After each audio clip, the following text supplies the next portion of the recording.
It's a real treat to have him here. Hey guys, I want you to give a big, huge, warm welcome to Mike as he shares his story and the protests have gained national media attention. Give it up for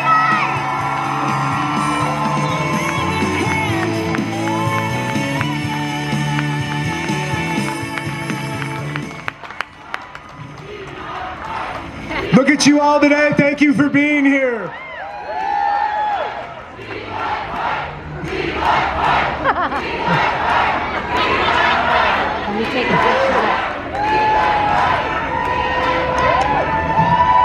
Thank you, Phil. I stand, you guys, before you today with an army of people from my community, fellow teachers, students. I represent you and you all in California here today.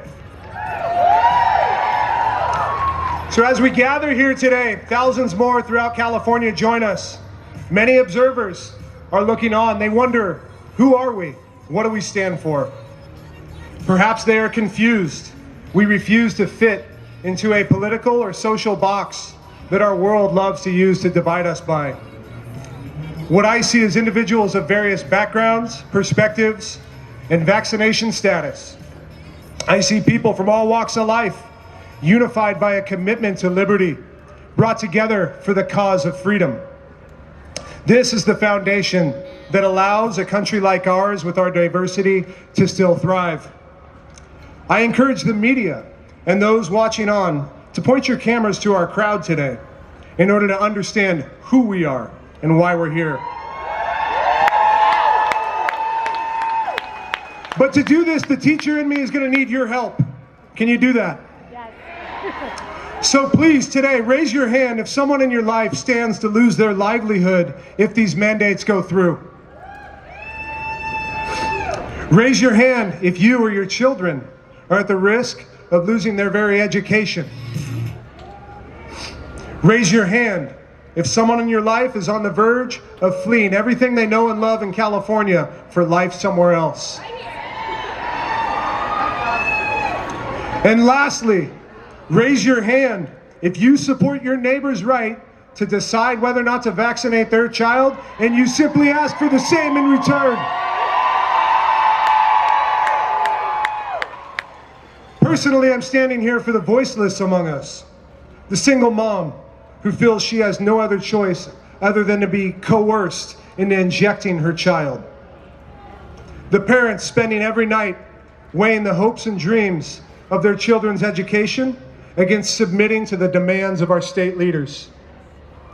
These are very real threats. They have produced fear in many, anger in some, uncertainty in all of us. Those who profit from division have attempted to use this to create new battle lines, sowing seeds of hatred for those on both sides. But as our message gains momentum, it will be our love of liberty, our defense of the powerless, that unites us with citizens of all walks of life. I challenge each of you today with something that I admit I have failed many times with. That's that we need to be able to stand firm and stand courageously, but to stand in love as we ask for others to hear our voice. The same forces that wish to divide us over race, over religion, over gender, they are now attempting to divide us over what we cherish the most, our children. At its core, this issue is bigger than masks. It's bigger than vaccines. It's a story that's been repeated since the beginning of time. It's the tyranny of the powerful over the powerless.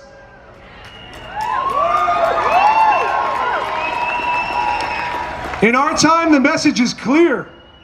Bow to the state, or they will take everything they can from you. They will take your children's education, your right to work, your freedom to travel, your very pursuit of happiness. They will censor dissent, shame those who stand up. Nothing is off limits. They seek to enforce a one-size-fits-all solution and hold your children's education hostage. Among us, there's many questions here today, but the question is how to stand courageously in this terrifying point in our history. I admit and I admit myself, it's tempting to use the powerful motive of hate. Scripture makes it clear. Hating our brothers will leave us blinded in darkness.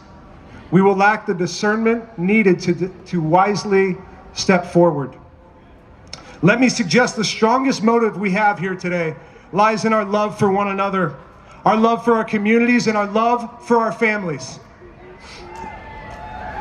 Ultimately, this is in obedience to the God we will answer to, not the government, when our life is done.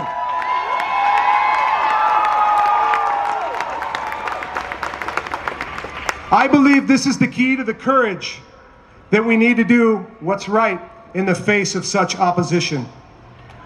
So as we fight for political victory today, remember, history promises us there will be no end to the chaos in this world. But we also know that it's in dark times such as these that character is revealed and our light shines the brightest. It's in these times where we must walk boldly in the truth God has put on our heart, no matter the consequence. This is your victorious act of courage. This is the example that you will pass on to your children. This is a gift the world cannot touch. So students and teachers, remember this as you stand in the center of the storm on your campus. Parents, remember this as you protest, when you speak at board meetings, and when you encourage your children to stand with courage and with humility. Administrators, remember this as you rally your district colleagues to no longer pass the buck, to stop underestimating their influence, and stop allowing the medical decisions of our children to be a bargaining chip.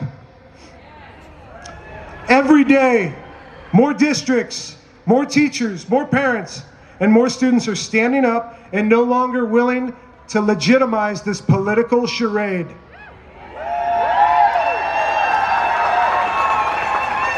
More and more stand before us and simply say, we will not comply.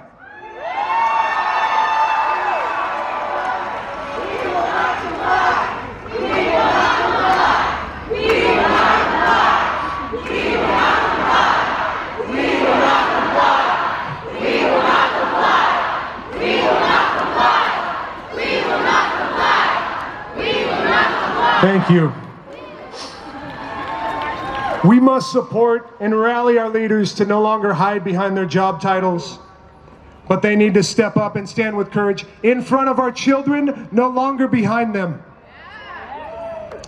This past year, I've had the privilege of meeting some of the most courageous people I've ever met in my life. Little did I know, the most courageous of all of them would be a young girl named Lexi at my very own high school.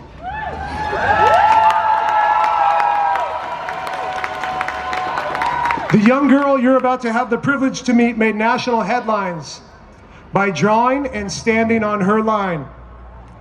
She stood with humility, she stood with boldness, and she refused to back down from her convictions.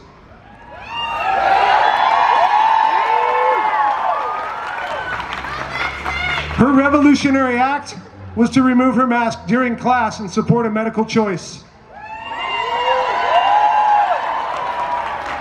Not just one day, but her continued courage led her to do what was right in spite of repeated daily consequences and intimidation. The cost of her stand, Lexi has sacrificed finishing at her hometown high school, going to her senior prom, graduating with her friends, and she's even put her college hopes at risk, all to stand for freedom.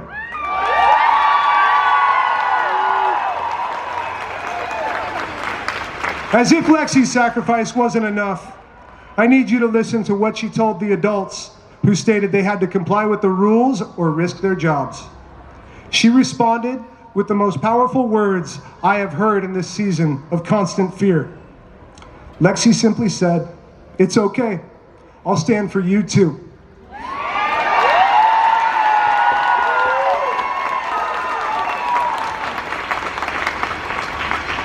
So tell that to the next administrator that wants to agree with you privately, but claims they can't risk standing up.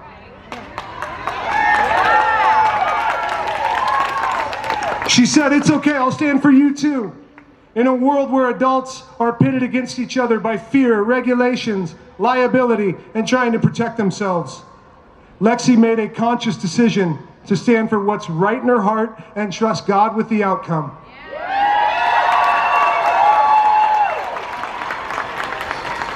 Lexi's stand embodies the courage, the humility, and the selfless sacrifice we desperately need in our world today. So without further ado, I need all of you to give the loudest welcome of the day for my hero, my friend, the most courageous person here. Please welcome Miss Lexi Wagner.